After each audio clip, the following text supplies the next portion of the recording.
Hello, hello, everyone. Welcome to Auntie Derek's Daytime Tea, where we discuss the latest celebrity tea in the news. I am your host, Auntie Derek, and I have my lovely co-host with me, I Chill. Hey, boom. Hey. And it is currently Wednesday, May 28th. So May is almost out of here in just a couple of days. And I want to give you all a quick reminder. Those, if you are a part of the LGBTQ plus community, for the month of June, at the beginning of the show, we'll be highlighting queer accomplishments. So if you are a queer, you have something that you want to promote, whether it be a book, um, your business, a short film, a movie that you're doing, a movie that you're a part of. If you're a queer person and you got something going on, we want to hear about it. So please email us at auntie@auntiederek.com so that way we can talk about you for Pride Month. So and we have some really good tea, I think, today. So we'll go ahead and get started. But before we do get started with the tea, we're going to finish May out with the May Mayhem suggested by Chill. And I say suggested by Chill because I really appreciate her for giving this good idea because I feel like a lot of people don't really get the recognition they deserve. So I'm happy to do it here. And for today's May Mayhem, for someone who most certainly makes good trouble within society, we're going to talk about, and I actually was going to talk about him, but yesterday because it was also his birthday yesterday. But I decided to talk about Jadakiss instead and leave him for today. But we're going to be talking about Andre 3000. Yay. Yes, honey. And when I say good trouble, he most certainly made it with his iconic line, "The South got something to say." And I he is love absolutely right. love me some Andre. Yes, honey. You and everybody else, honey. If you're picking up what I'm putting down. I'm picking it up. It's good tea. Allegedly, allegedly. So Andre Loren Benjamin, best known as Andre 3000, was born in May 27th, 1975 in Atlanta, Georgia. And he has the exact same birthday down with Jadakiss down to the year. So they both are 50 now. So happy 50th birthday, and we wish you many, many more birthdays. But Andre 3000 began performing in his teens with the friend Antoine Big Boy Patton as Two Shades Deep. The pair got a record deal and changed their name to Outkast. Their first single, 1993's Players Ball, was a Christmas song and it stayed at number one on the rap charts for 6 weeks. By the end of the decade, Outkast was a known quantity, and their single, Hey Ya, cemented the group's reputation. The song went on to be named one of Rolling Stone's top 500 songs of all time, and Outkast collected 6 Grammy Awards along the way. Soon after, Andre 3000 began acting, appearing in several movies and on both. His latest efforts is portraying Jimi Hendrix in the 2013 biopic All Is By My Side. Just really quickly, did that ever come to pass? That Jim, I don't remember seeing it. Well, Neither. anyway, it probably didn't. Well, it says born, like we just said, born Andre Loren Benjamin in Atlanta, Georgia on May 27th, 1985. Andre 3000 grew up being called Dre by his mother, who raised him by herself and sold real estate. He grew up in East Point and Buckhead, Georgia, and attended Willis A. Sutton Middle School and Tri Cities High School for the Performing Arts, where his artistic leanings were encouraged. While at Tri Cities, he met Antoine Patton, and the two quickly became rivals on the school's rap scene. Just as quickly, though, the two realized that their shared love of music would bring them together, and they became lifelong friends. When Andre began to rebel as a teenager, his mother sent him to live with his father, Lawrence Walker. But Walker couldn't or didn't want to curtail Andre's rebellious streak. And Andre dropped out of high school during his junior year.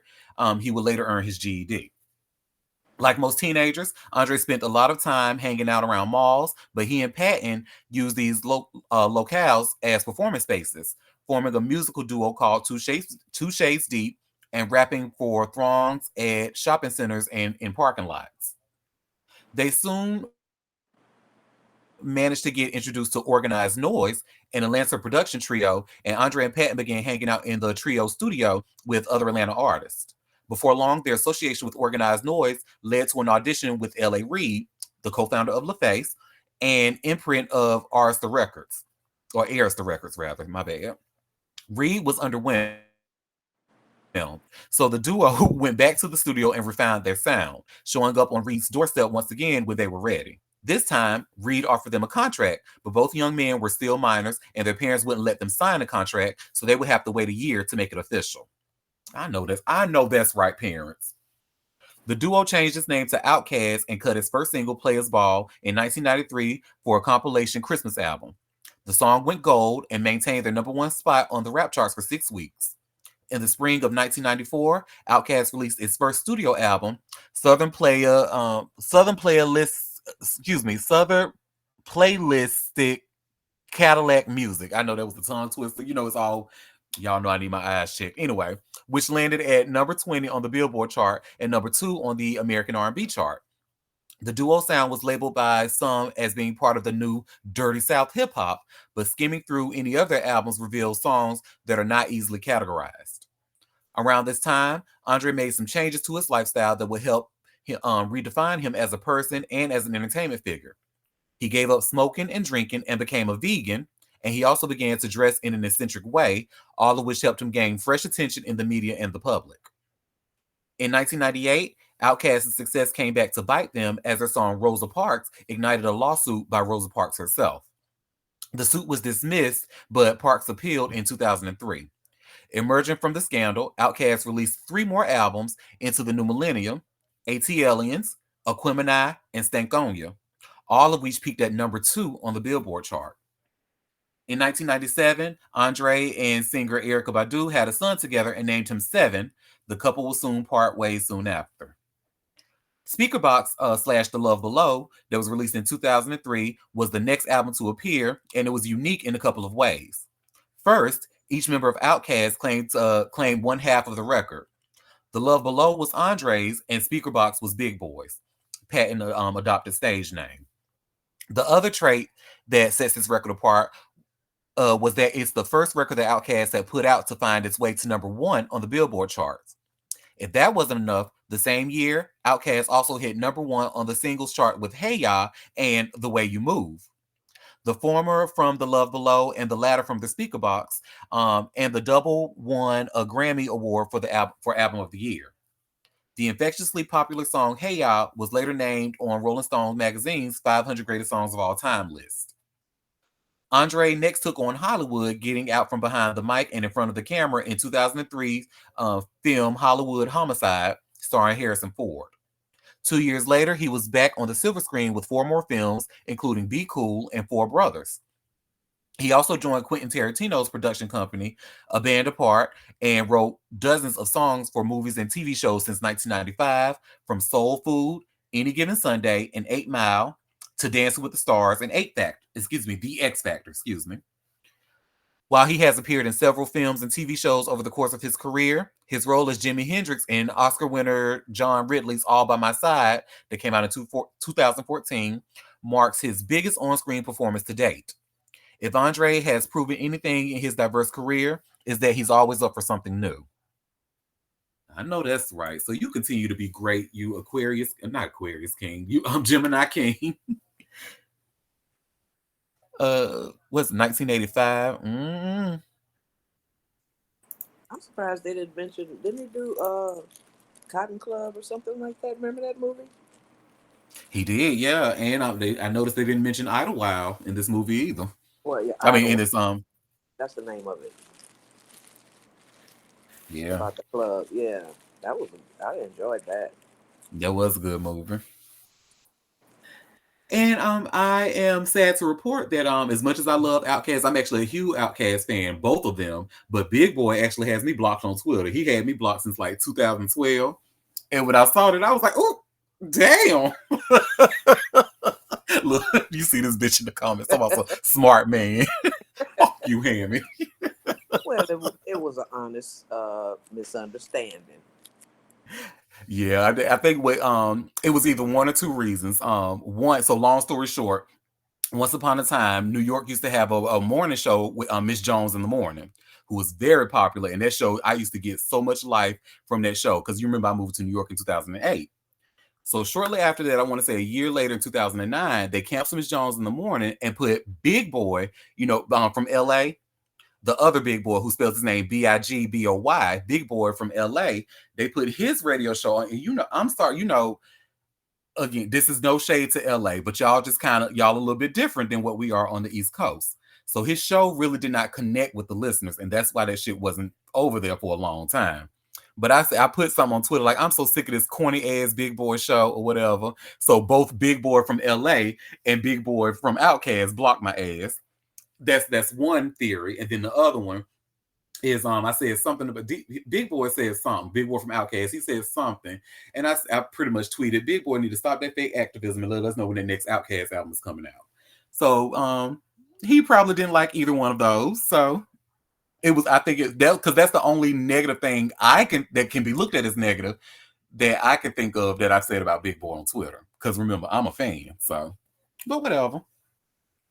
He has his right. Look, because I do the same thing. Anything I see that I don't like, blocked. So I don't blame him not one bit. But enough about him. We were talking about Andre 3000. And again, happy birthday, King. And I hope you have many more birthdays. Well, if that's that. Does anybody want to add anything before we get started with the team?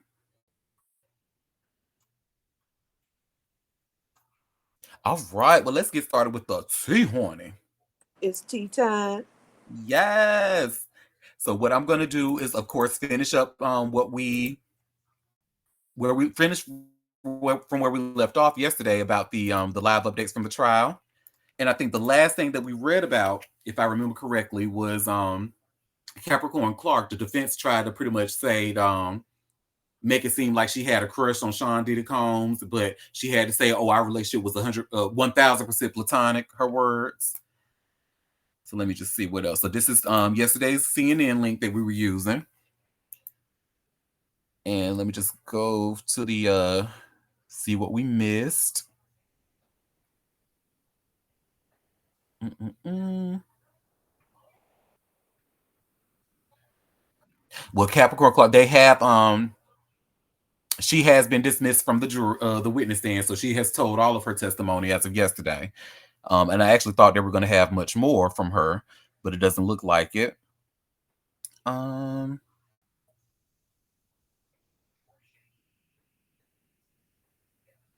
okay, yep. So it mentions here that she called Kid Cudi and Cassie from her burner phone, trying to warn them about Diddy. We talked about that yesterday. I think we didn't go over this. It says Clark testifies she pleaded for Combs' forgiveness after the firing. Capricorn Clark, Sean Diddy Combs' former employee, broke into sobs as she looked at emails sent from Combs in 2014 and 2015 asking him to forgive her. She testified earlier in the day that although she was officially fired in 2012 over a vacation she took, she believed Combs actually fired her because he was upset about her knowledge of Cassie Ventura's relationship with Kid Cudi. She said she felt like she was a protector for Combs and he didn't have anyone looking out for him without her on staff. The email is me pleading like, dude, let it go, she said. Clark, through tears, said she was hurt because she believed at the time that Ventura wanted her fired. It also bothered her, Clark said, that she believed Combs only hired her again in 2016 because Ventura wanted to work with her. Mm-mm. And it says defense attorney wraps up the cross-examination of Capricorn Clark. What else we have? Clark testifies about difficulty finding a job after 2012 firing. Under redirect examination, Capricorn Clark said that the settlement reached with Combs after her 2012 firing required mutual non-disparagement and that Combs signed a letter of recommendation for Clark. Combs never signed a recommendation letter, she testified. Clark couldn't get a job in the industry after that, she said. She also said that in a meeting that she thought what was about possible employment with executives from Interscope Records told her to leave. They told her to leave Combs alone, and it wouldn't end well for her. Judge Arun Subramanian struck that part of the testimony from record after sustaining a defense objection. Clark testified that she continued to look for work through 2015, but wasn't able to find a new job in the industry because she was blacklisted. The judge sustained another defense objection to her response. She said she wasn't able to find steady work in the entertainment industry, so she started consulting. At this level of business, he holds all the power as is related to me, Clark testified. And then it has a note. Remember, Clark testified earlier yesterday that she returned to work from Combs in 2016 as Cassie Ventura's creative director after not finding other employment. Mm-mm. And what else we have? I think that was it from yesterday. That was all from Capricorn Clark's testimony. So, but hey, BB. So before we go to today's live updates, look, all this for 65K a year. Exactly, girl. I was thinking the Uh, same, BB. For real. she that's how you know she really wanted to work in that industry. She was willing to take get that treatment and that little bit. Like I feel like Target employees make more than that a year. So Diddy was way too familiar to Capricorn to be attacking her at home and such. Exactly. But I mean, when you're a narcissistic abuser, honey, you don't care where you are or who you're around. You gonna do what you gonna do. Well, let me get today's link. So this is day 11 of Diddy's trial. She was trapped. Yep, she was indeed. So I just shared another CNN link with today's live updates. And let's go straight to the catch up section, honey. Oh, if my computer stop acting bootleg. Okay.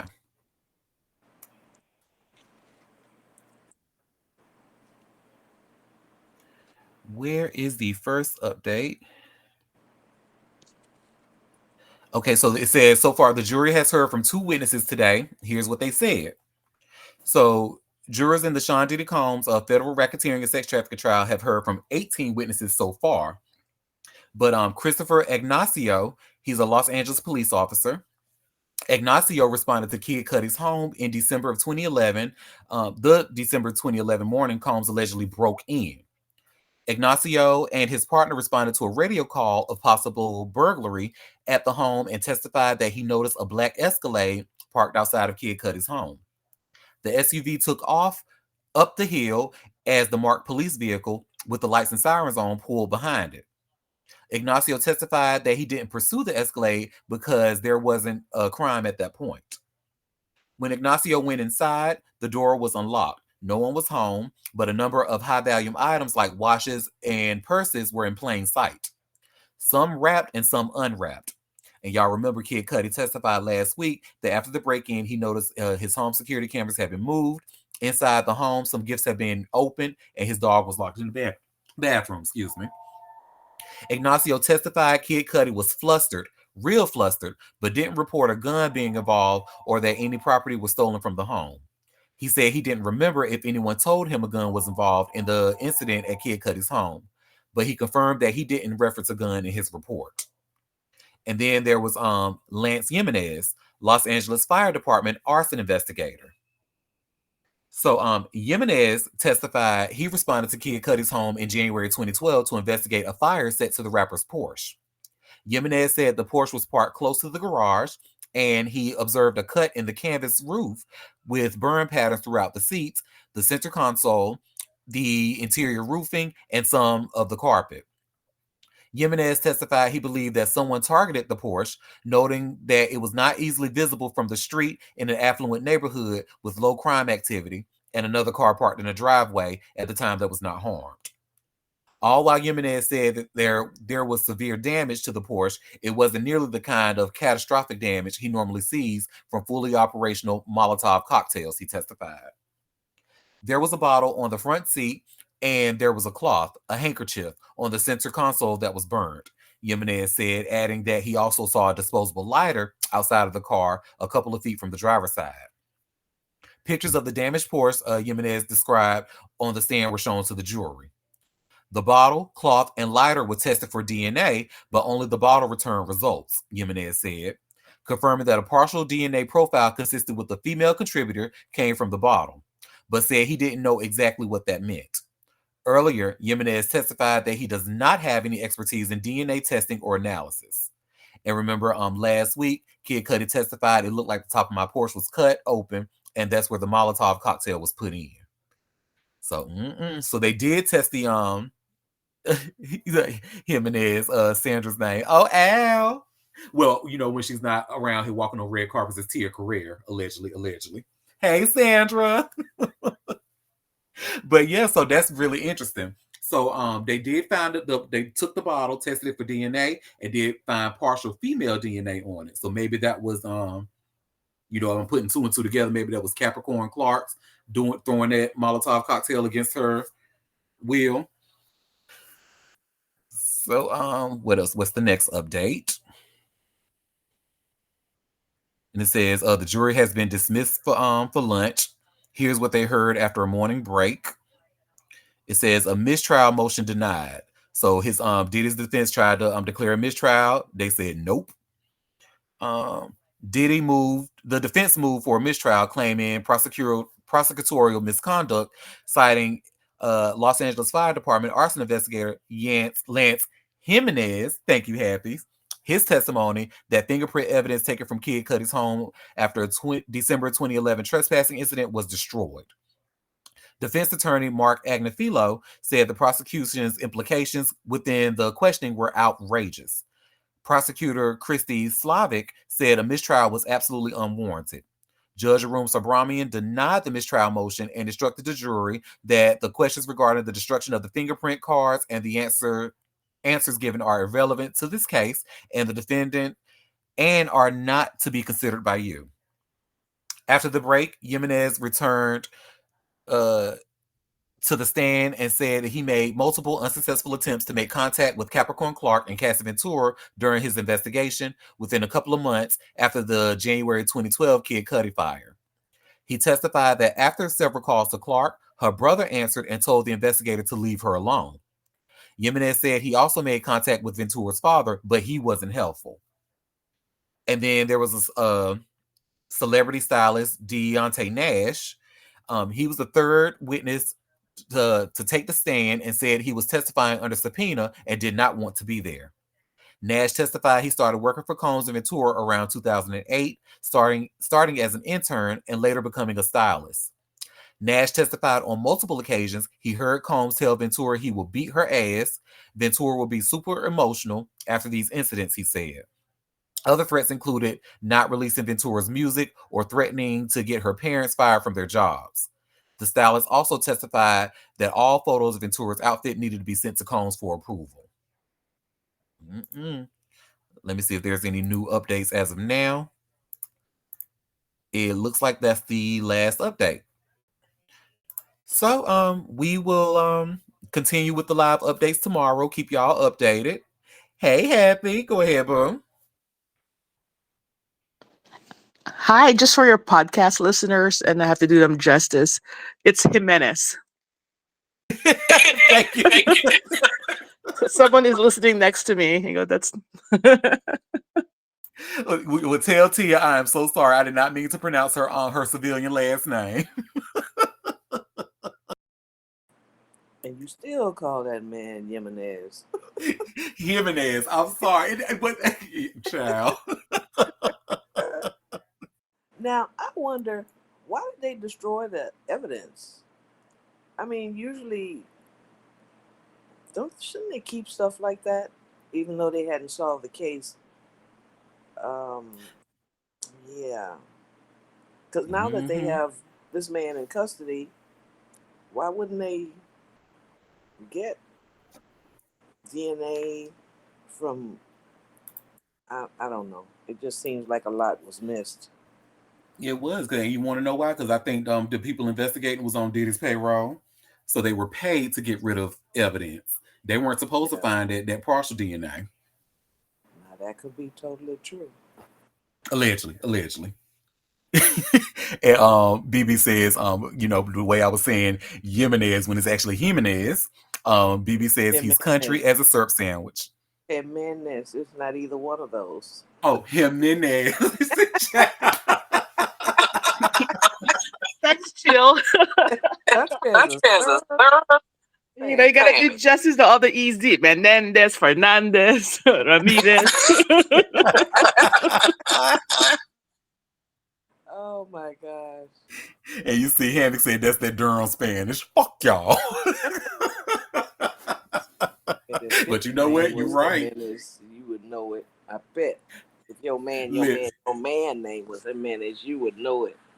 No, I would still call him Jimenez. It's the Durham in me. Oh, okay.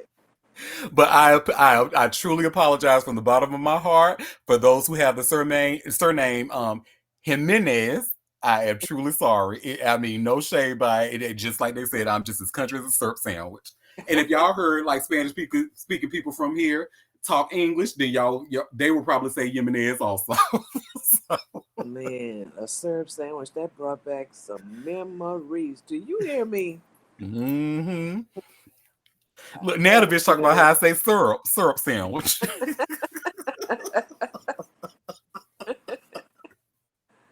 Oh boy.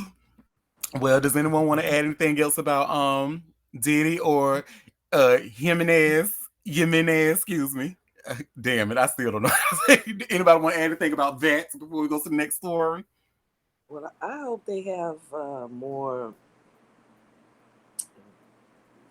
witnesses because so far everything seems he say she say. Even though we have the video of him beating Cassie, that doesn't seem like they have any really concrete evidence of things he's been accused of. So hopefully they got more than this coming because right now it's seeming like weak sauce to me. Mm-hmm. I think they do though, because remember even Albie Shore said that he was subpoenaed to come and testify. Yeah, yeah. Well, he better say something more than what he said on that interview. Mm-hmm. And Because then that stylist Deontay Nash, he said he was subpoenaed but didn't even want to be there. yeah, yeah. I'll be sure it was subpoenaed. This bitch said, was he or is it in the book? You think he's gonna get on stand and say, "Oh, it's in the book"? He probably will. He His might say old that. thick neck self. He probably will.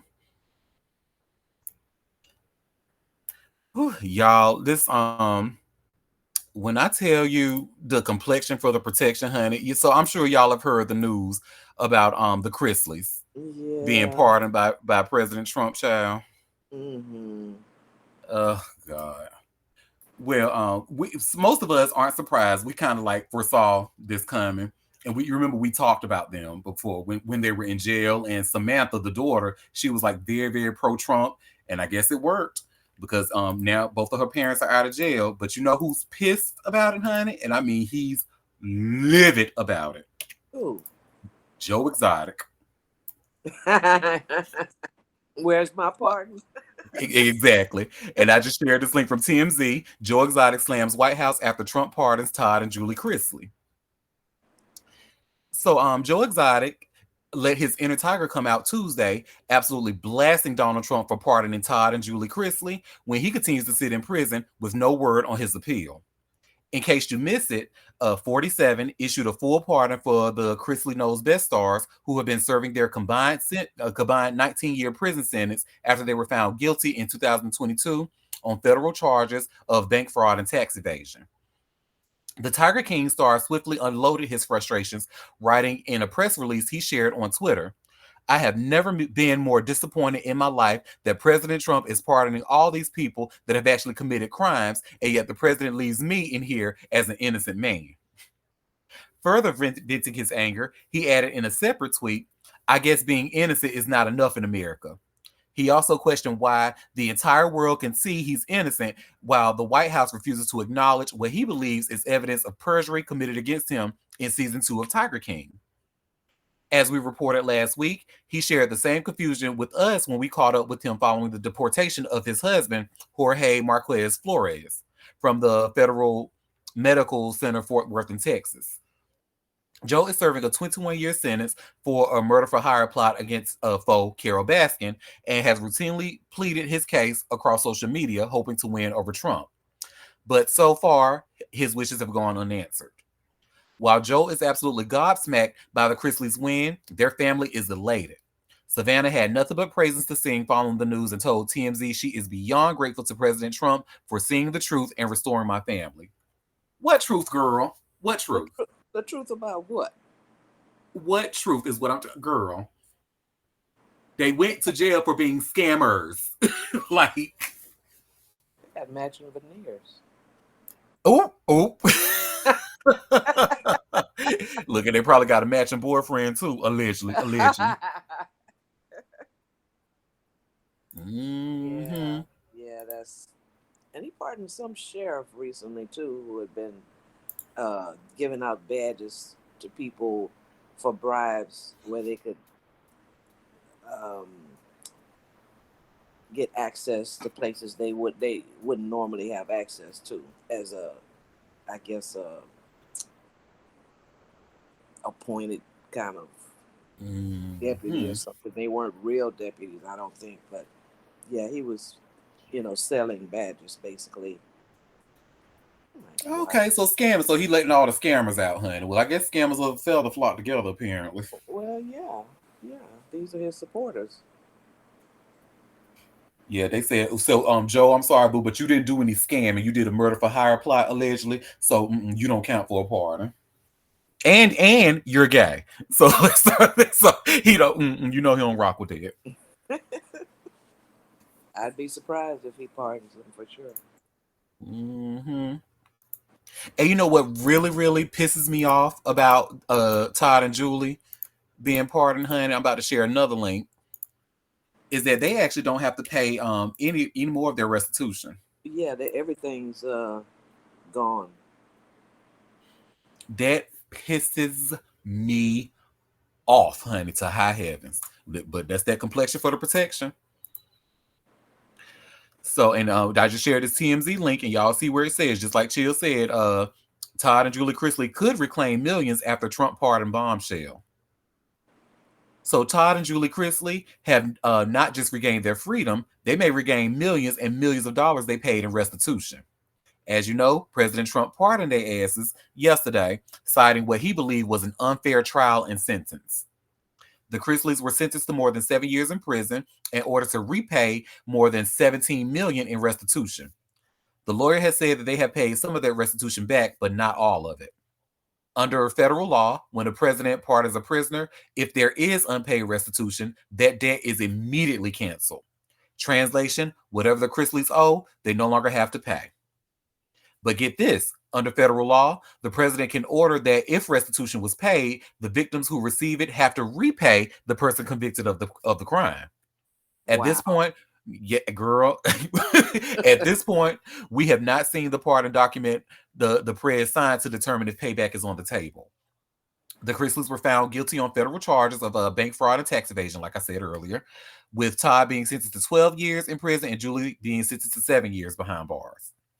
The Really? reality TV couple the reality TV couple previously filed appeals for lighter sentences, like we talked about, but those were denied. But Trump swooped in with full pardons. Todd and Chrisley, uh, Todd and Chrisley were originally indicted by a federal grand jury back in 2019 when Trump was in his first term as president. Their daughter Savannah ripped her parents' convictions last year at the Republican National Convention, calling out the prosecutors who handled their federal case in Georgia, suggesting politics played a role in their convictions, and even claiming an Obama appointed judge called her family the Trumps of the South.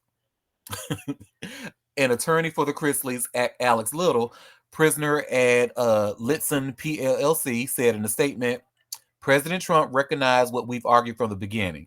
Todd and Julie were targeted because of their conservative values and high profile. Their prosecution was tainted by multiple constitutional violations and political bias. Mm. Girl, bye. If he makes them people give that money back, oh Lord. Wake that up. And you know what? That old orange face fucker is the one to do it. So if he does it, I wouldn't even be surprised.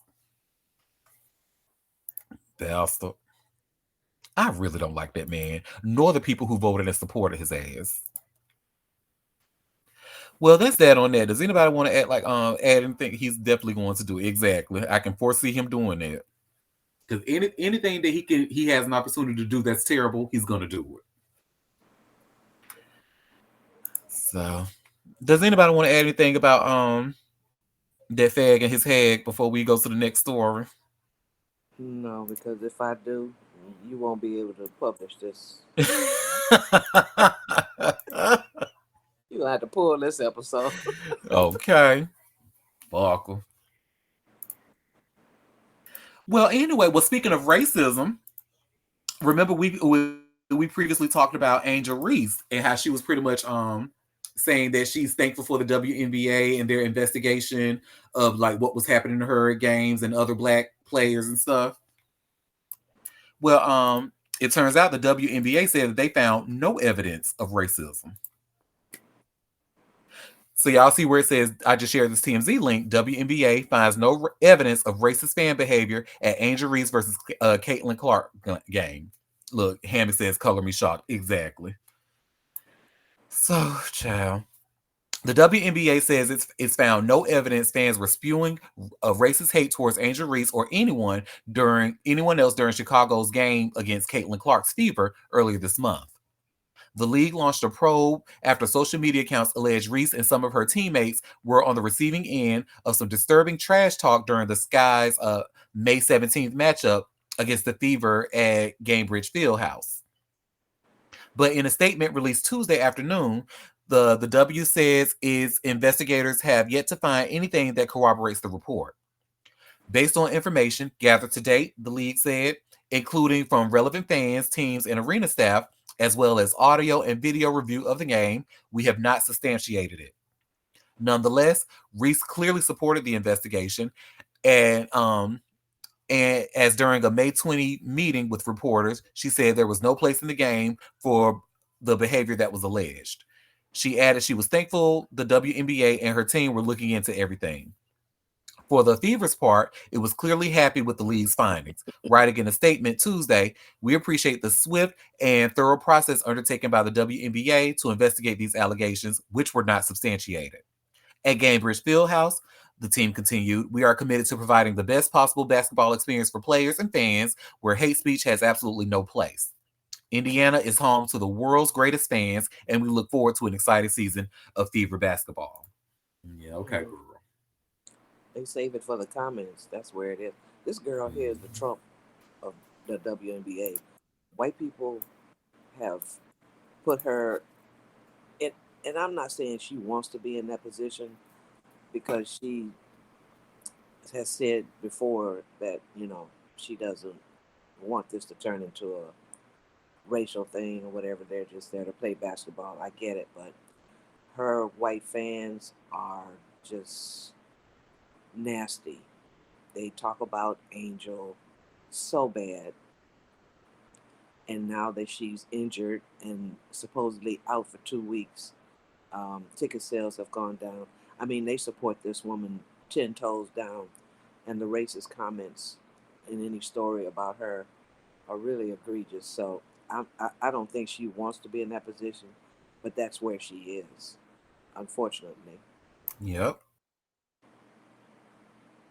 And unfortunately, like I don't really because I would not say this. It's going to make it sound like I'm like trying to empathize or sympathize with this white girl, and I'm really not. But I know this is a difficult position for you to be in. But girl, if you really against it, you got to speak up. You see just like everybody else do this backlash. But the problem is though, is that she probably like in her heart of hearts does not think what's being said is racist. She probably and you Well, know how like white people like to try to redefine what racism is and all that, just like the WNBA tried to do. she spoke up at the beginning of her career. She hasn't said anything lately, but they do be kicking her ass, and I I think it's because of the attention that's been heaped on her. They're her fans, I think, are largely responsible for the way she gets treated because they're making Hmm. her out to be this, she's changed the league, she's drawing fans, they're making more money, more visibility, so forth and so on. And I think they're partly responsible for what's going on with her in the games. I agree. I agree. Well, now though, well, first of all, hey, favorite Taurus, hey, Jamaican Queen, hey, gorgeous Moon. I just want to say hey to y'all. Saw y'all come up in here. Now, what we're going to talk about next, though, now they have to when you say Angel Reese, now you have to say record breaker by her name now because my girl has broken a record. Now, when I read this, I can promise y'all I'm not going to know what the hell these numbers mean. Ooh, give me 1 second. Sorry, I just had a little bit of a glitch. Be right back.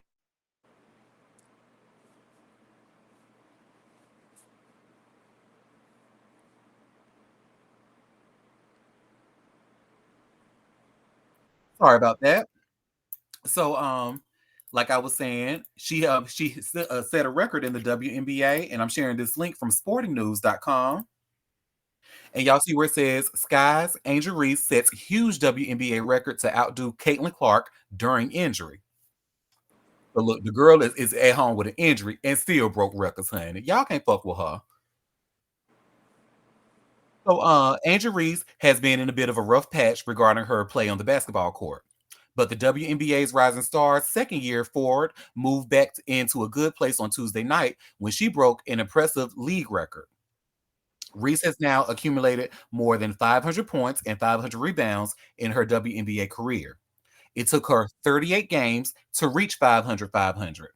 That's the fastest any player has ever gotten to those combined marks in the league's history, passing Tina Charles. To get there, Reese finished with 13 points, 15 rebounds, 3 assists, three steals, and 2 blocks for the Sky on Tuesday night against the Mercury. The bad news: Reese shot 3 for 9 from the floor, and Phoenix won the game. Reese remained a prolific rebounder in WNBA history uh, through this early stage of her career. Against the Mercury, 10 of the rebounds were defensive and 10 of the rebounds were defensive and 5 were offensive. The Sky are now 0-4 this season as they seek an escape from the rut they find themselves in. The public noted Reese's rival, Caitlin Clark, is out for a couple of weeks with an injury, and this could be a chance for Reese and the Sky to make up grounds in the standing. Regardless, Reese continues to figure things out on the court, and she's now got another spot with her name in the WNBA history books. So they can talk all the shit they want, but my girl is breaking records. So, that's that on that. But again, like when it's to talk about like the rebounds and the offensive and defense, I ain't know what the hell they was talking about, but it sounds. So isn't that always the case with us? Yep, BB. Wake it up. Stay breaking records, honey, and do not get the appreciation, the defense, and the love we deserve. Well, that was that on that. Does anybody want to add anything before we go to the next story? Your favorite Taurus. Go ahead, favorite Taurus. Those numbers are remarkable considering this is only like her second season as a pro WNBA player. Like those are insane numbers. So it's incredible what she's been able to do, and I'm pretty sure everything that she's going to be able to. Oh my God, B, don't start with me. What? Like this is only the beginning, so I'm really excited to see what Angel Reese has up her sleeve because she's only going to get better. Which is scary, but very good. So good for her. Yes, I just think she's so adorable. One thing, I just love tall people, specifically tall women, and she just looks like a tall ass Barbie doll. I love it. So, and I'm sorry, I'm cracking up at that comment. You said, "Don't start, people." Go ahead, favorite Taurus. He was about to start with me, but yeah, it's beauty and brains and talent. She has it all, you know. And no shade, but that's why some of that other girl's fans are mad because that other girl cannot equate to any of those whatsoever. Well, Mhm. and I think the league is watching some of the play. We are. I am screaming. Hammy, you ought to be ashamed of yourself. Sorry, chill. I just That's okay. I get it. But they have learned this that Caitlyn basically has one move.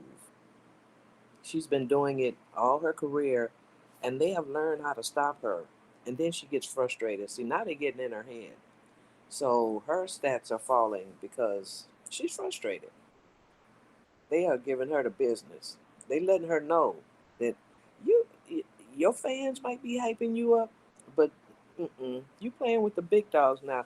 You're gonna have to diversify and learn some different moves. So yeah, Is it natural talent versus natural miss? I know that's right, BB. Oh, and listeners, the reason that we were laughing so hard because Hammy stupid ass put in the chat said, "Welcome, Will. I didn't hear you clap your way in." that was a good one. Well, honey, speaking of hearing things clapping, so remember when we talked about Hugh Jackman leaving his wife Deborah for Sutton Foster, and they were Yes, sucking and fucking all up in Sutton's dressing room allegedly, but it was kind of a known secret in Broadway that them two were messing around with each other. Well, Deborah has actually come out and she released a statement because remember she kind of stayed quiet through the whole thing. So I'm sharing this link from the New York Post. Y'all see where it says Deborah Lee Furness speaks out on traumatic betrayal after filing for divorce from Hugh Jackman. Look, not sucking and fucking, honey. They was doing that right on Sutton's dressing room floor. Allegedly, allegedly. So Deborah Lee Furness has broken her silence after filing for divorce from Hugh Jackman.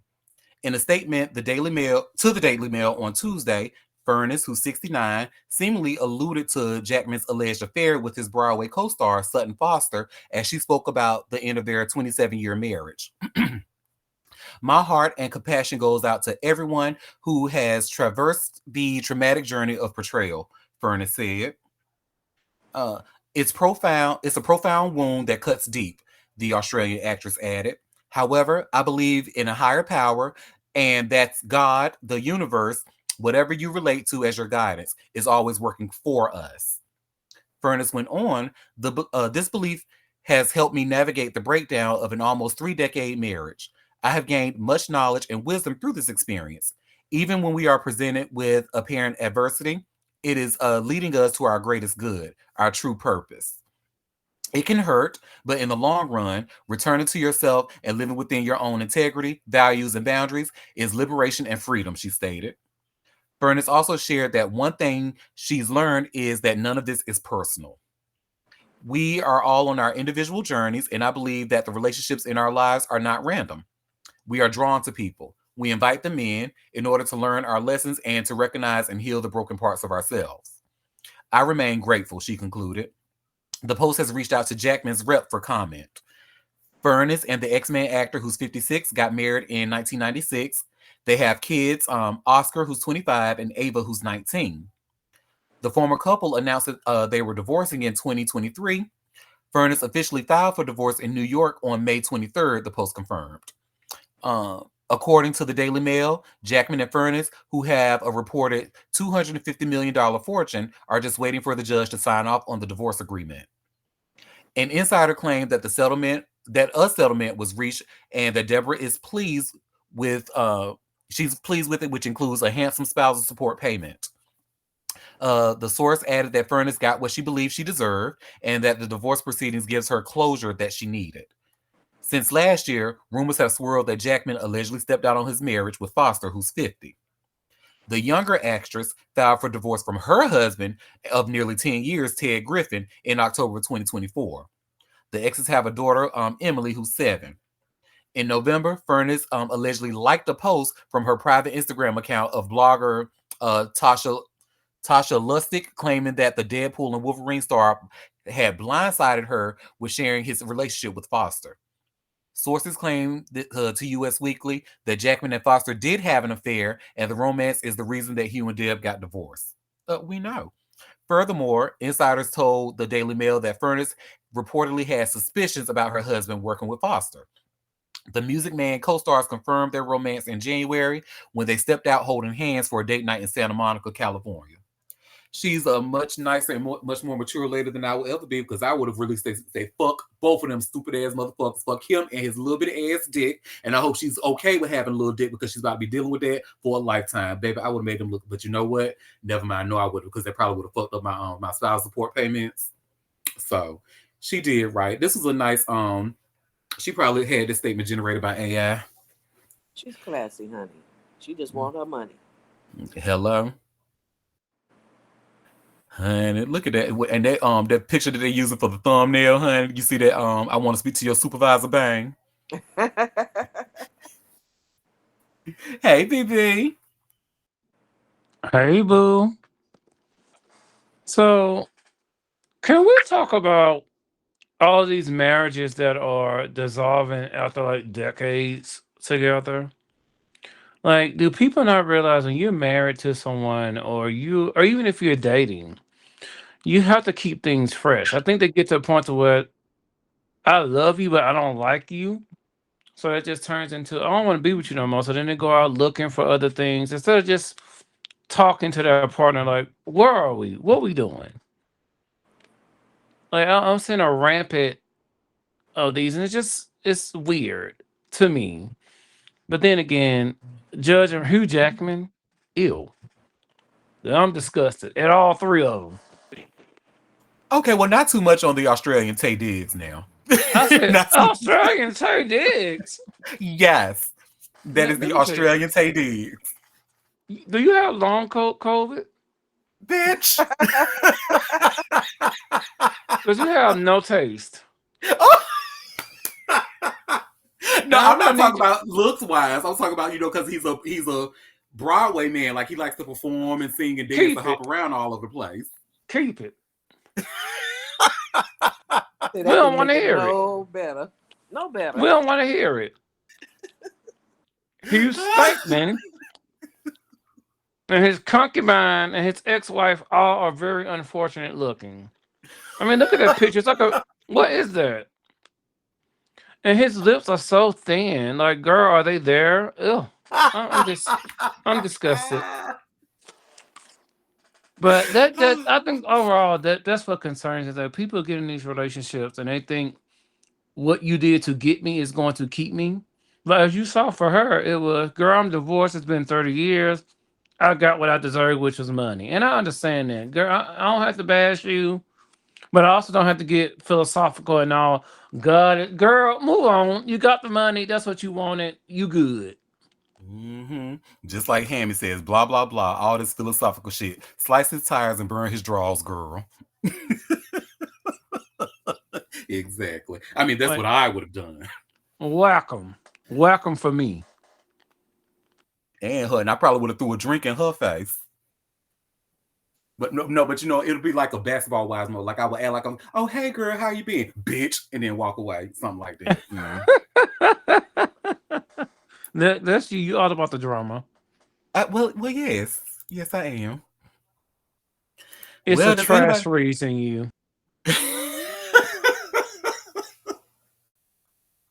Well, speaking of trasheries, let me find that story, honey. Y'all remember we talked not too long ago about Fabio Foreign, another Aries trasheries, as BB says.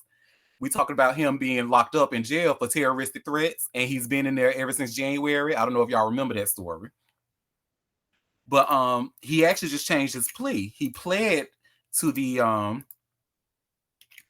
terroristic threat charges in hopes to get probation. So let me get the TMZ link for y'all.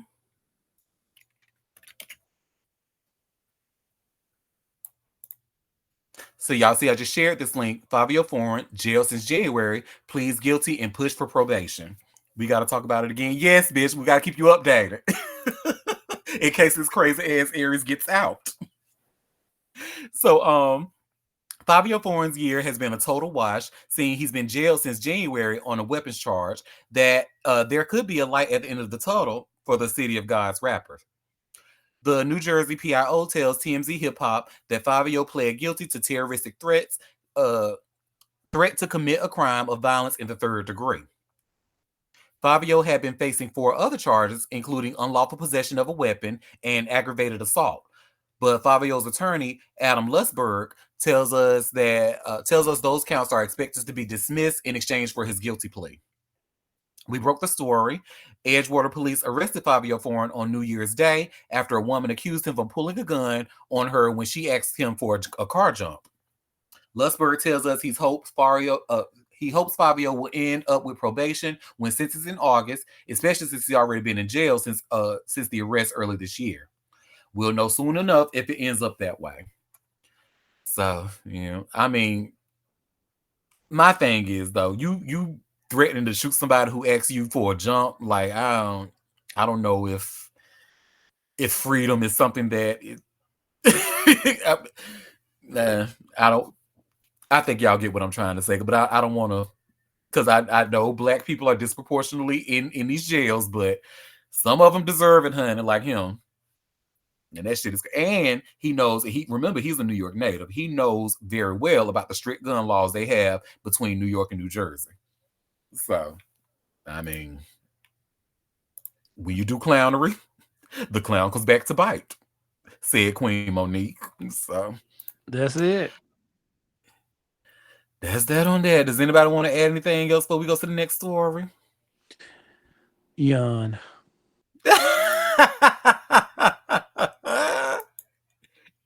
Well, BB, you made a comment. You was like, why do these people that be in long marriages and stuff, like, why are they just like divorcing and stuff?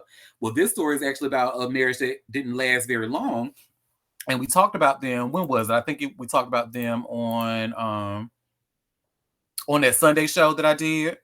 David Geffen and his ex. So, baby, that people are seeing signs that this is about to be a nasty divorce, honey, and their ex is coming for that money. So I just shared this link from TMZ. Y'all see where it says, David Geffen's ex, what's yours is mine. Divorce battle brewing. So David Geffen may be in for a battle because his estranged husband had just filed legal docs strongly suggesting his estranged husband wants a chunk of David's fortune. David Andrew Armstrong, best known as Donovan Michaels, filed a response to Geffen's divorce petition. In the docs obtained by TMZ, Armstrong's lawyer, Samantha Spector, checked a box that asks the judge to determine rights to community and quasi-community assets and debts. That's significant because TMZ has previously reported Geffen, an 82-year-old whose wealth is estimated at $8.7 billion, has been retired for 15 years. Our understanding is he has no income other than investments, including property sales and dividends from stocks and equities. Those assets are all separate property. Apparently, 32-year-old Armstrong is not convinced. He is also asking for spousal support, which Geffen agreed to pay when his lawyer, Laura Wasser, filed divorce docs. The two have been married for just under 2 years, and under California law, Armstrong would be entitled to 1 year of spousal support. As we reported, there is no prenup, so a fight over alleged community property could get contentious. So I feel like the BBC Bull planned this so he can get Skeletor's money. Well, yes. Allegedly. Go ahead, BB. There's a quote from Golden Girls, and I bet you Hammock already knows what I'm about to say, and you should know if you're a real fan. I doubt if you are. But Dorothy Zabornak said, when a 22-year-old man marries a man who's 80, chances are she is not after his body. And that's just a T on that and is mighty moist. Yes, I remember that. I am a true Golden Girls fan. Go ahead, favorite Taurus. Auntie, I'll be taking notes about this case. I'm just saying. You know I am. You know I am, honey. But let me not say too much on the recorded line.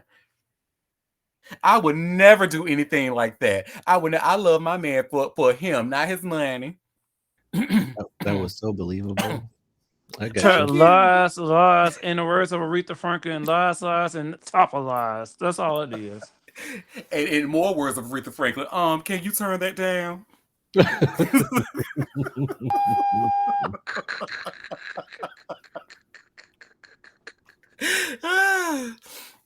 said, I found the tea rather moist as well. Y'all are a mess. Well, does anybody want to add anything about Skeletor and his ex-husband before we go to the next story? We knew what it was. We really did. Go ahead, We knew favorite exactly Taurus. what it was. Even if there was a prenup involved, they probably wouldn't have held up in court anyway, because what most people don't know that a lot of these prenuptial agreements can be contested by the person saying that they were under duress when they signed it. Meaning, day of the wedding, oh, if we don't sign this, we're not getting married, that type of thing. So I'm not even sure a prenup would have saved David Geffen either way. So I hope he gets his coin, whatever that man's name is. Oh, he gonna get it. Go ahead, BB. I'm with you, Will. And I think the only thing that may save them is they were. Like, how long were they married, Derek? Do you remember? Because I wasn't 2 years. invited to that show. It was 2 years, and you were invited, bitch. I didn't see an invite. It didn't come across my desk. So he maybe say like he may get something, but it may not be as much as he's thinking. And it's just so unfortunate. But hey, when you want to fetishize these young men, and then he's black, and I won't even get into that part of it because I have a lot to say. But good for him. I hope he gets enough to where he's well off himself. Do you see that this bitch in the chat said, I wish I was an amoral slut bucket like Derek. I would get and cheat a white man too. Wow. Slut bucket, Is he telling amoral. a lie? Is he telling a lie? Well, guess about the amoral part. I do have morals. Oh, What morals? Okay. What morals, honey? All of them. I ain't never sleep with your man, ho. Let me stop. Because I'm smart enough not to bring him around your ass. He'll probably be on his back so fast he'll think he'll mattress. Change his name to Sealy. Well, Derek is the same person who told me that he would get me a man just so he could sleep with him. But what did you say to me before that, bitch? We know your character. We know your character. We've been friends for too long. We know exactly who you are. Way too long, honey, and I love it. Mm. This why y'all my bitches.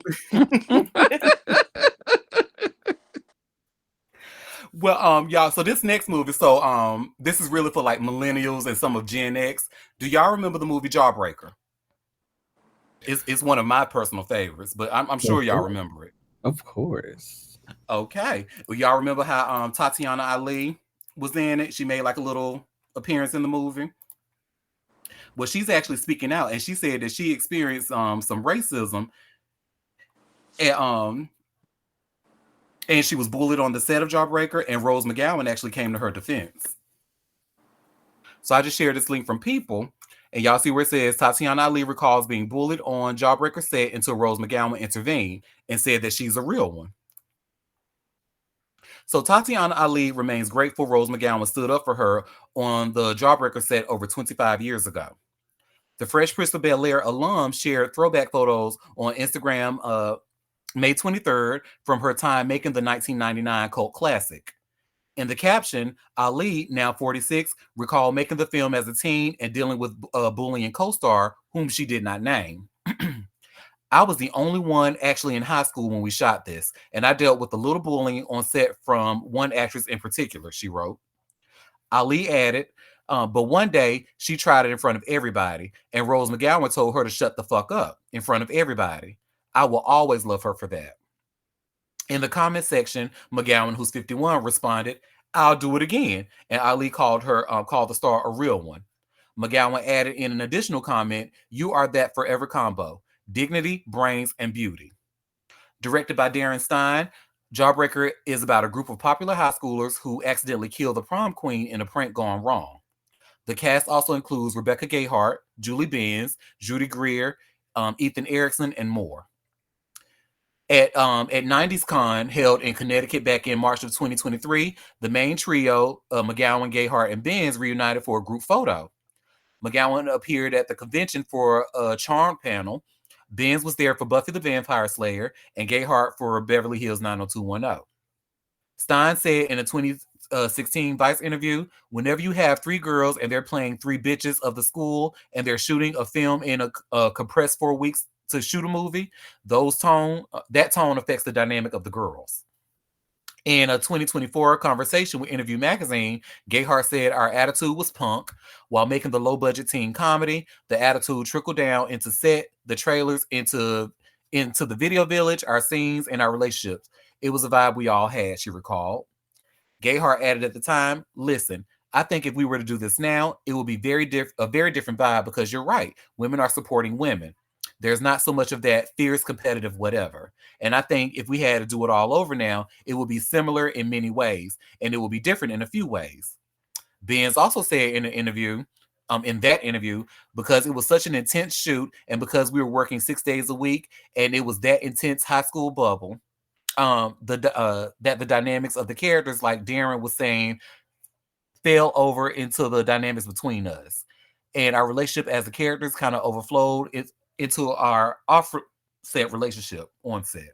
Girl, I guess. So, who do y'all think Tatiana was talking about? Do you think she was talking about Rebecca Gayheart or Julie Benz?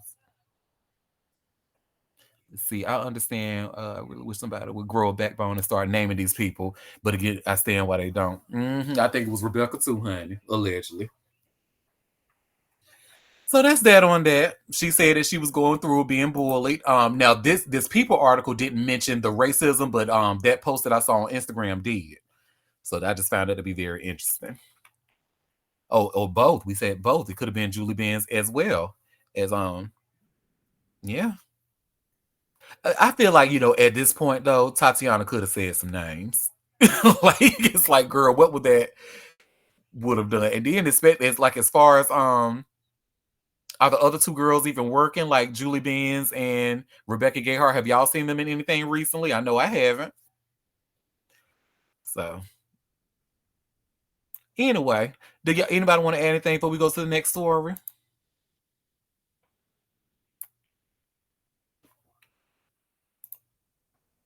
Okay, y'all. Well, this next story, honey, this is a mess. Kevin Costner is getting sued, child, by a stunt double. So I'm sharing this link from Entertainment Weekly. Y'all see where it says here, Kevin Costner sued by stunt performer over alleged Horizon 2 unscripted rape scene. And trigger warning, y'all, it's a mess. So Kevin Costner, the production companies behind his 4-part Horizon and American Saga film series, and 10 additional unnamed individuals involved in producing Horizon Chapter 2 have been sued by a stunt performer for alleged sexual harassment, discrimination, creating a hostile work environment, and more. Stunt performer Devin LaBella filed the suit on Tuesday in California Superior Court. The complaint obtained by Entertainment Weekly alleges that LaBella, who was hired as a stunt double for star Ella Hunt, became a subject on May 2nd of 2023 to a violent, unscripted, unscheduled rape scene directed by Kevin Costner. The Bodyguard star not only acts in the first 2 Horizon films, but also directed, co-wrote, and co-produced them. This impromptu work demand, according to the complaint, violated provisions in both LaBella's SAG-AFTRA contract that prohibits last-minute requests for nudity and simulated sex, as well as in Hunt's contract, which requires the presence of an intimacy coordinator for all such scenes. As a third-party beneficiary to Hunt's contract, the complaint alleges the provisions extend to LaBella.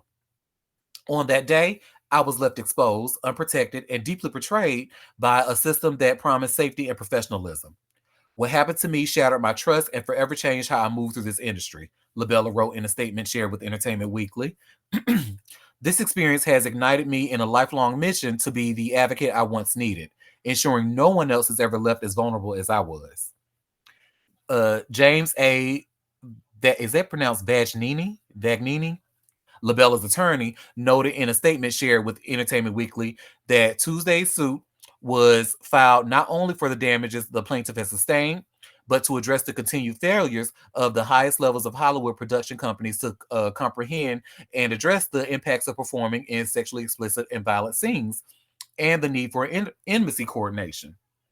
Costner's attorney, Martin D. Singer, responded to the suit in a statement shared with Entertainment Weekly by insisting Costner always wants to make sure that everyone is comfortable working on his films and takes safety on set very seriously.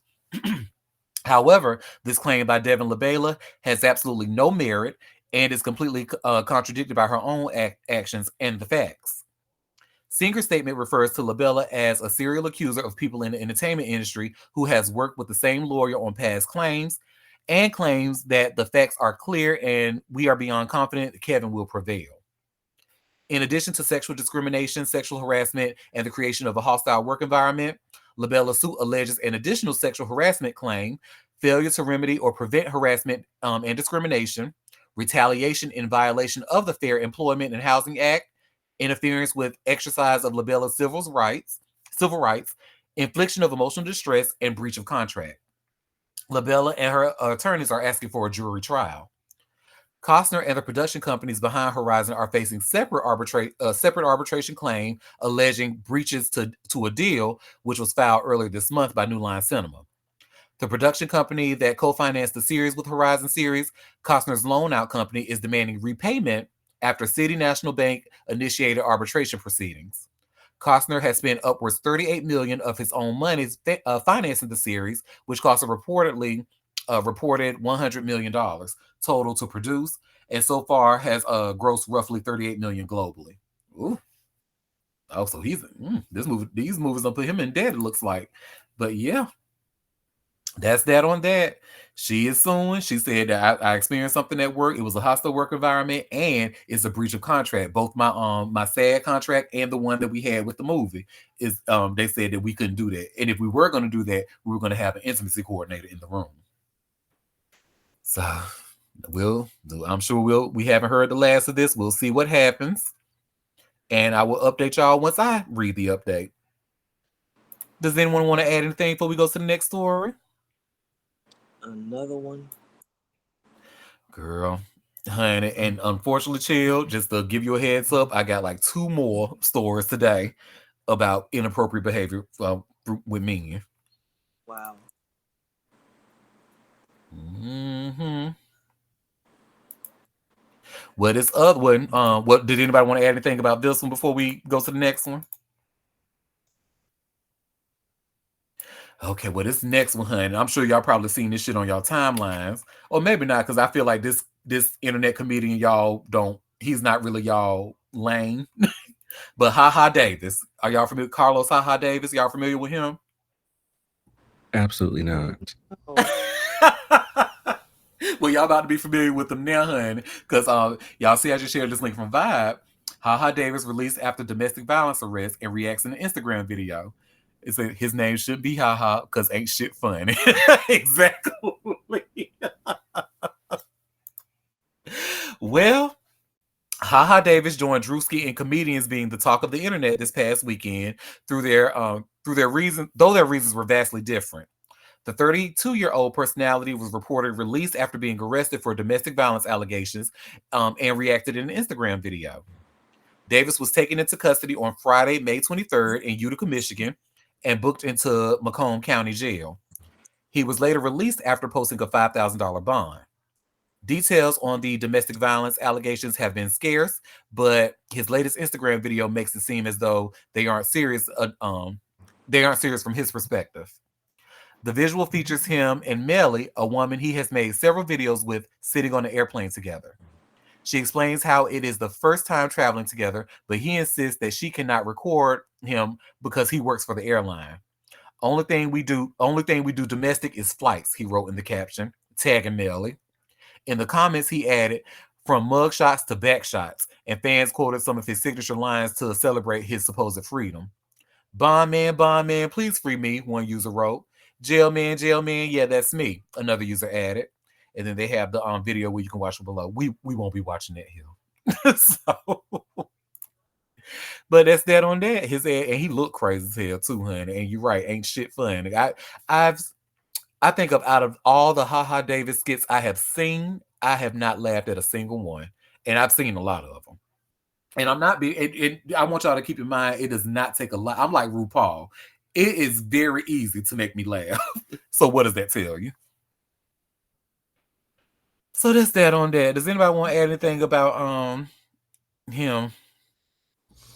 No, no, Okay. Davis. I guess his name shouldn't be haha if he didn't make you laugh. Hello. Do you know how easy that is to do? Because I You're laugh at su- fucking everything, you're such an easy person in all aspects. bitch. I got your easy in my purse. Talk about some get 'em, BB. Well, honey, the next story, Jaheim. Jaheim, baby, what are you doing, honey? Now we all know that Jaheim is a little cuckoo, allegedly. And Selena Johnson has told us that after her encounter with his ass. But whoo, honey, I just shared this another link from Vibe. R&B singer Jaheim arrested and charged with cruelty to animals. Y'all, this is a really sad because it's like, what the fuck are you doing, sir? So, R&B singer Jaheim was arrested and released early this month for alleged inhumane treatment of his pets, according to Fulton County Jail records. The Finding My Way Back performer was taken into custody and released the next day on 6 counts of cruelty to animals. The 47-year-old born Jaheim Hoagland allegedly failed to provide enough water, sanitary conditions, and ventilation for his dogs, according to local news station WSB-TV2 Atlanta.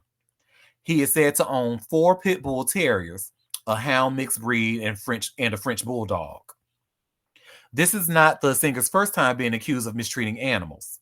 A few years back, Hoagland faced similar charges in New Jersey. According to Essence, he was taken into custody in September of 2021 for the alleged starvation and neglect of 15 dogs, with one of the animals dying. At the time, he was charged with third-degree animal cruelty and failure to provide necessary care to an animal after over a dozen animals located in or on his property in poor health. Responding Hillsborough patrol units upon canvassing the area located a total of 6 dogs in separate animal crates in the driveway of a Chamberlain Drive residence, detailed Somerset County prosecutor Michael H. Robertson at the time. One of the dogs located was initially unresponsive in a water-filled crate and subsequently had to be euthanized. Additional dogs were found inside of separate crates, which were partially filled with several inches of water and dog feces. The statement continued, an additional 9 dogs were located inside the residence in varying stages of emaciation without access to food and water. Musically, Jaheim's last album is 2016 Struggle Love. Oh, we don't give a fuck about that album. I heard it. It was cute for Lil Yang around the house, and that's it. But what the hell is he doing with it? Like, why get animals? Thank you. Y'all comments are right. This pisses me off so bad. Why get animals if you don't want to take care of them? That is just like I'm saying I'm even thinking that's way past like neglect. That's almost like him being a sociopath. You know what I mean? Like, because it's like, the animals need food and water. You know they need ventilation. You got them sitting in crates in their own shit and water. And one of them actually died. And this is the second time that you've been in court about this. Like, this motherfucker is batshit. And you know that saying, honey, they say you can harm a dog, you can kill a person. Allegedly. So he needs to be euthanized. Ooh. Well. Y'all, well, that's that on that, honey. Does anybody want to add anything before we go to the next story? All right, I got 3 more stories left. And Chia, remember I told you that we had I already went on the other story about abuse or men acting inappropriate. This next one, honey, is egregious. Okay. Akon's wife, honey. Akon's wife is actually suing Publix. And we're Mm. about to talk about why. Yes, honey. I just shared this link from All Hip Hop. Exclusive. Akon's wife sues Publix supermarket after she was violated by a male employee. Yes, honey. And y'all really about to look at Publix like sideways after this story, because I know I did. So One of Akon's 9 wives, Amira Iman Taim, is suing Publix supermarkets after she claims an employee sexually violated her. According to court documents obtained by All Hip Hop, the incident took place in September of 2022 in Roswell, Georgia. The employee, Jonathan Ross, a stock clerk with a disciplinary file, lingered near the organic snacks, an area outside his assigned duties, watching her. As Iman Taim scanned her groceries, Ross slid behind her. That dress got me rethinking my lunch break. He muttered per the docs. Before she could react, his hands gripped her buttocks and vaginal area. Um, the violence lasting mere seconds. The Wow. store's manager, yes, honey, the store's manager admission later chilled investigators. Ross had exhibited erratic behavior for months, yet remained unsupervised near customers. Body cam footage showed Iman Taim trembling as police arrived, her voice cracking. He just violated me. Ross confessed within hours, and he was ultimately convicted of sexual battery. Iman Taim, and if I'm saying Akon's last name wrong, I'm so sorry, but Iman is, I don't know if it's Taim or Taim, but we're saying Taim for now. So Iman Taim claimed the trauma metastasized. Nightmares forced her to cancel a 12-city European tour, costing $287,000 in guaranteed fees and torpedoing collaborations with Grammy Award winning producers. My creativity's gone, she told her therapist, now relying on Instacart deliveries and a $150 an hour security escort for essential errands. The docs read Mrs. Iman Taim's professional and personal life has been severely impacted by public's negligence. Mrs. Iman Taim is the wife of a famed singer and producer. Um, I'm gonna say Akon's name wrong, y'all. Alanue Damala Badar Akon Taim. She is a rising recording artist and rapper with Convict Music. At the time of the accident, Ms. Iman Taim had just negotiated an international tour agreement with Universal Artist Features Worldwide and Quilox LLC. She was contracted to perform a multi-city musical tour comprising of musical concerts with Africa and United Arab Emirates between November 1st of 2022 and January 5th of 2023. She was contracted to earn $4 million dollars for her performances. The tour agreement is attached to this letter, and like this letter, is strictly confidential. As a result of public's negligence, Mrs. Iman Taim also suffered from serious emotional and physical trauma. Ms. Iman Taim and her husband are devout Muslims. Culturally, Muslim women are forbidden to receive physical, sexual contact from anyone who is not their spouse. This is a strict prohibition in the Islamic faith. To continue, in light of the sexual battery, Ms. Iman Taim was required to seek cleansing and therapy from an imam, a priest, in Senegal, which is her husband's home country. For approximately 1 year, she was required to pray 6 times a day and engage in cleansing and purification rituals until she was fully cleansed and prescribed in the Islamic faith. Consequently, Ms. Iman Taim's tour has had to be canceled. Public's motion to dismiss the lawsuit filed in Fulton County Superior Court claimed Ross acted outside of his employment, but Iman Taim's attorney countered with damning evidence. The chain had no sexual harassment protocols for frontline staff, despite 19 similar incidents statewide since 2020. The complaint alleges Publix negligence transformed its stores into hunting grounds, with Ross's history making the assault as predictable as a Tuesday BOGO sale. Iman Taim is seeking punitive damages for reputational harm and emotional distress. Her legal team arguing the corporation prioritized profit over background checks. This wasn't a rogue employee, her attorney stated. This was a broken system weaponized against women.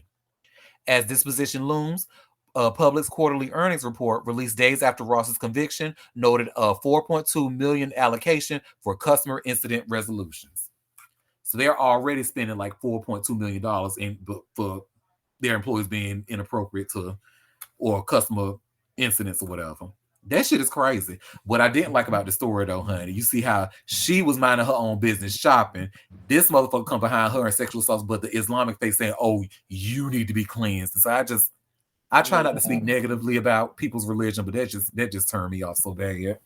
yeah, she gets punished too, in a way. That is Mhm. ridiculous. I wonder how many incidents he's responsible for because there's no way that's the first time he's done that. It's not. And they said that they already learned that he had a disciplinary record. Mm. So they didn't say that they didn't elaborate, but I imagine it was something similar to that shit, and they still left him unsupervised around people. But why is he even still working there? That That's part.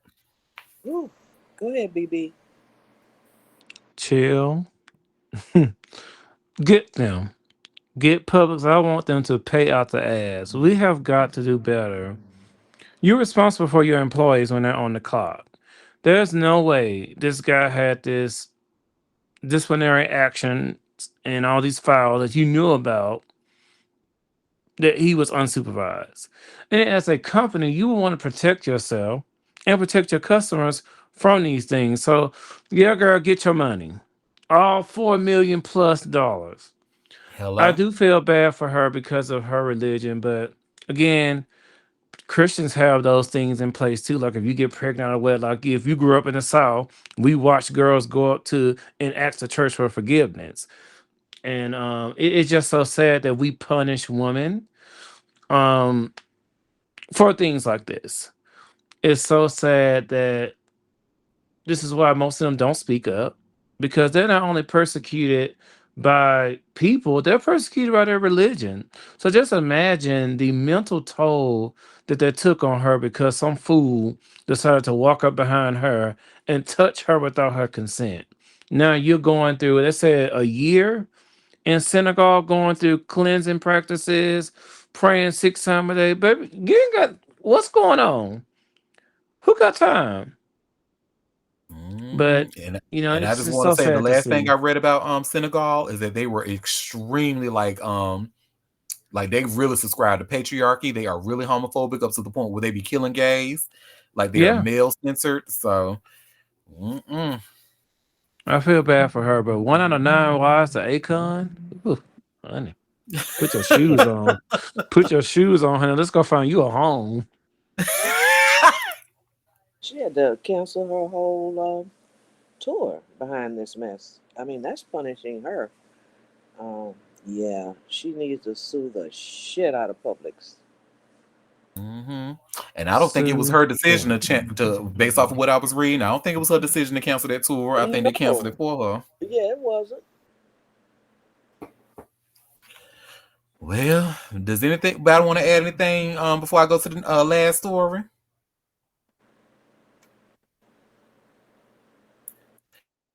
Well, hun, I just want to start off by saying, so I knew it was the reason I hated basketball. Let me just start off by saying that basketball ruins TV shows and now it ruins concerts because people like Selena Gomez is watching a game while she's at the Beyonce concert. Girl, have you lost your damn mind? What's wrong with that? What do you mean? What's wrong with that? You're in the presence of B. You better put that damn phone down. So I just shared from Hot New Hip Hop. Selena Gomez ripped by fans for watching Knicks game at Beyonce concert. Oh Get them, man, Hive. come on now, come on. So Ooh. Beyonce's Cowboy Carter tour stopped in New Jersey for 5 nights at MetLife Stadium. Many people have gone to these shows, and among them is Selena Gomez. Gomez attended the concert on May 25th, which was the same day as Game 3 of the NBA Eastern Conference Final Series between the New York Knicks and the Indiana Pacers. Selena Gomez is a huge basketball fan and has been photographed at many games over the years. While she did take the time to praise Beyonce for the show, she quickly followed up with an Instagram story after watching the Knicks Pacer matchup on her phone. Still got my eye on the game, she wrote. The post received mixed reactions from the internet. One viral tweet included a screenshot of the story with a caption that simply read, "Boo," with several tomato emojis following it. Oh, she want to be Will so bad. She's gonna get dragged, cry, and then take a social media break. Another user wrote in the replies, referring to Gomez's difficult history with social media. Others were much less upset by the post. You guys are being weird, lol. Like, this is very unnecessary to be mad about, replied one user. I'm not understanding the backlash, followed another.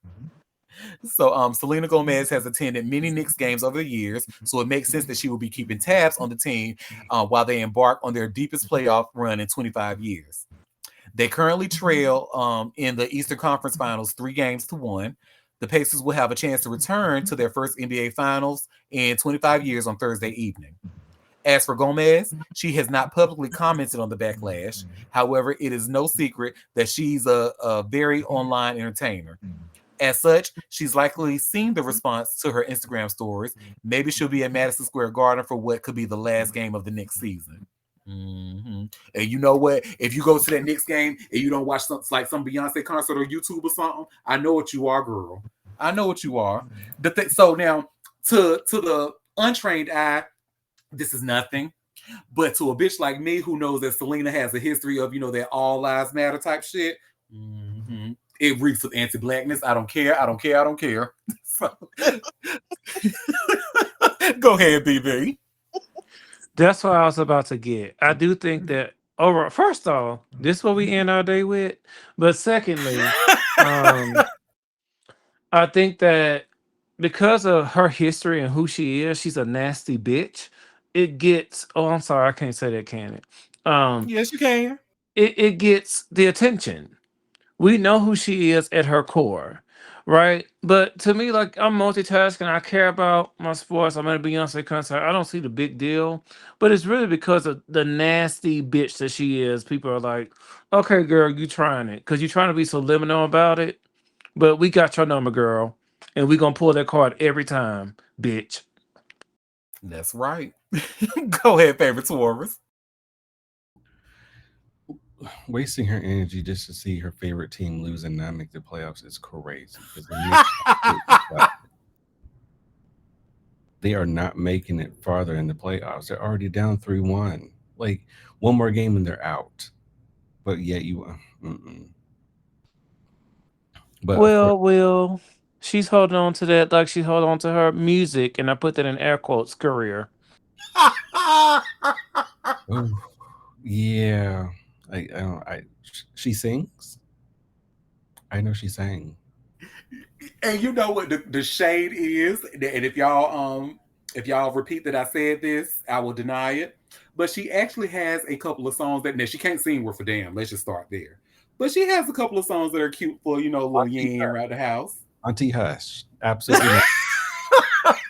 Well, I'll co-sign that because there are a couple of songs she has in my library, but it's literally a couple. BB, you hush too. Absolutely Uh, not. I will not, Big Booty Will.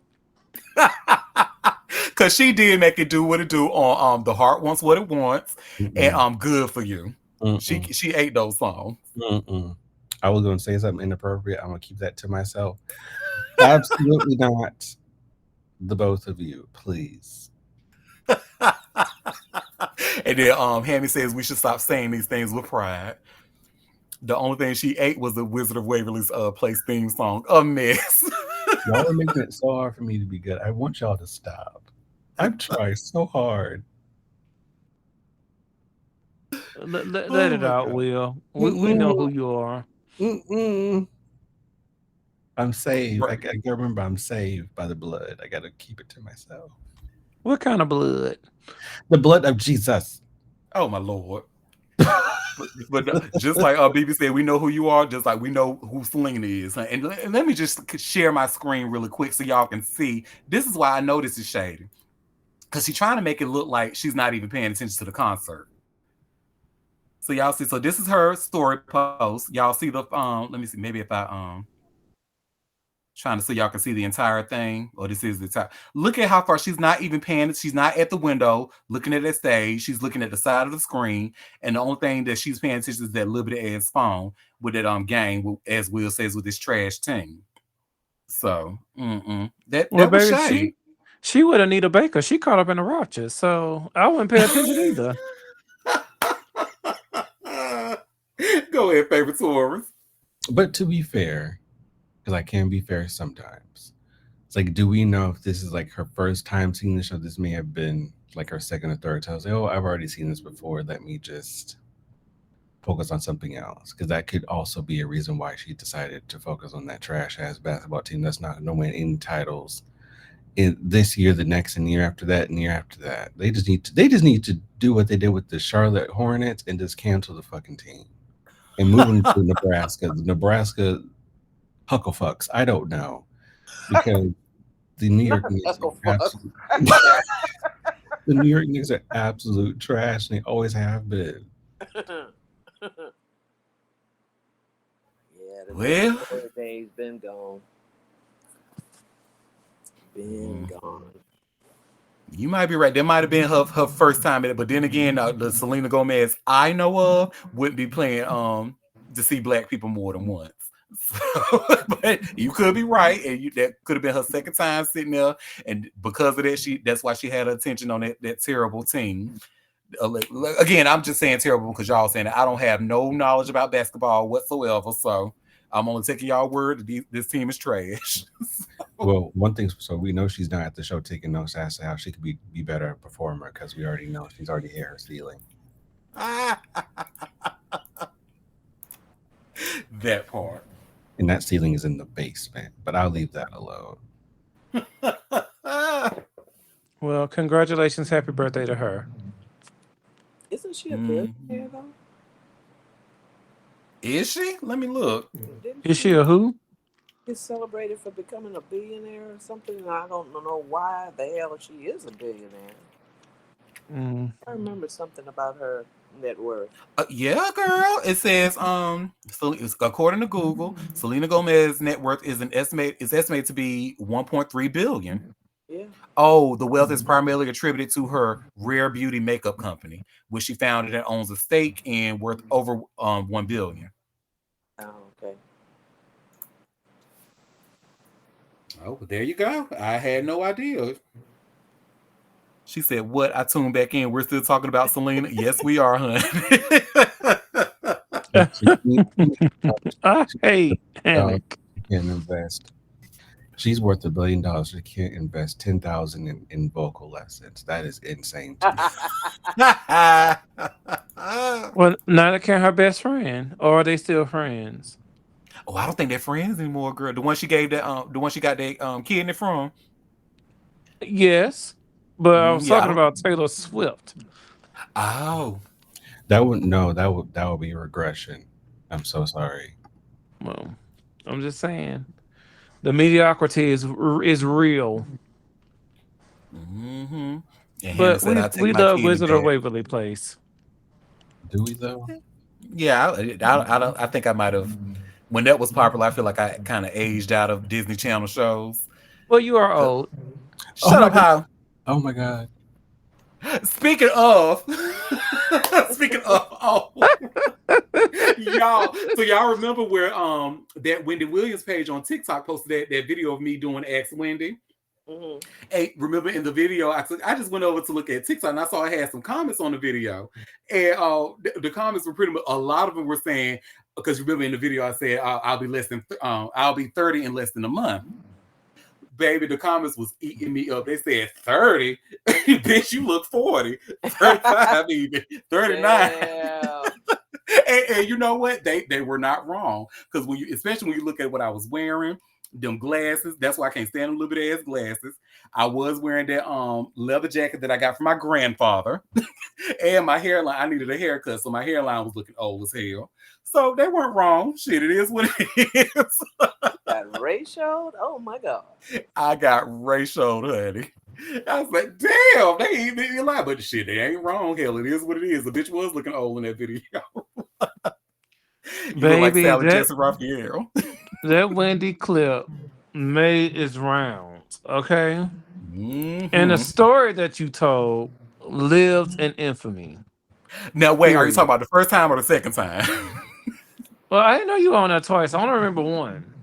Yeah, the first one was scandalous, and the second one was more TV friendly. Okay, the first one was a scandalous one. That's the one I Okay. remember.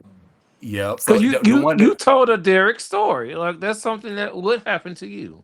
yeah, indeed, and we're not even gonna revisit that on this show, not on the public forum. We won't, But but tomorrow I'll have the link for the group. Thank you so oh, much, BB. I want to see.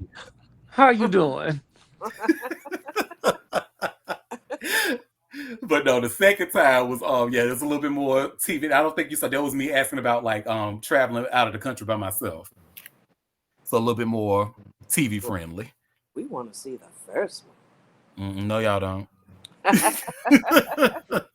When you think of Derek, you know what it involves. So you probably already know the story because he's told it so many times. Because it's happened so many times in his life. Um, we one. love our little pin cushion. yeah, I can imagine. Wow. Pincushion and Hork in the chat. Wow. Well, y'all, that was all the tea that I had for us today. So before we head out and before I go watch the second half of my stories, did any of you have any tea that you wanted to share or any tea I might have missed?